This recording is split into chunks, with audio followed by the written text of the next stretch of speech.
And when I think back on my postpartum period, what I think is that I needed a lot more help and support than what I actually got. I could talk about this for days, but at the time, I didn't want help because of the stigma. I didn't want to bring more attention to myself and how I was actually feeling. And I remember people saying, how can someone be sad when something so happy like having a baby just happened? And I wasn't sad, I was unwell. And when I talk about this, it feels like it happened just yesterday. Even though it was 16 years ago, it never really left me.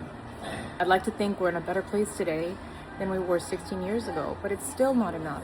I can't watch the Clancy trial without feeling completely hooked and invested in what's going to unfold for her and so many other women. And that's why I had to post this today. While I'm away on vacation, I just can't disconnect from it. And I mentioned that I was going to talk about other hormonal conditions like obesity because we keep making the same mistakes over and over again. The way that we treat people that need support in medical health. And because I've lived with PCOS, or what is now known as PMOS, which is yet another insulin-resistant condition driven by deranged hormonal levels, I know what it feels like at times when my cravings take over my body.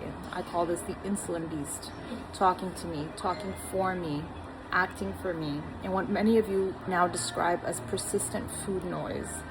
And I'm reminded once again how often we're forced to pretend everything is fine when we're not fine, and when we're feeling something we can't even name because we were never given the language for it.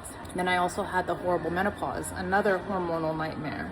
And even though these hormonal conditions can't speak, they scream in a language of symptoms. And hopefully medicine is slowly learning to recognize the symptoms of these conditions. Different expressions of either severe drops in certain hormones or a resistance in persistently high levels of other hormones like insulin. And just like when people questioned how I could feel sad when a miracle had just happened. You had a baby, you should be happy.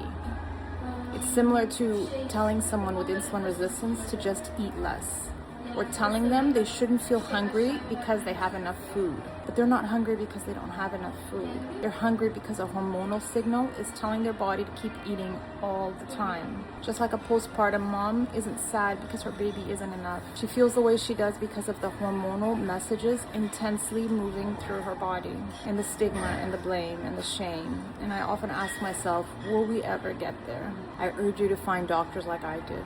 Don't give up until you find them. They are out there. And if someone around you is clearly struggling with a hormonal condition, please help them find their people too. Hopefully I can be one of those people at your table if you need it.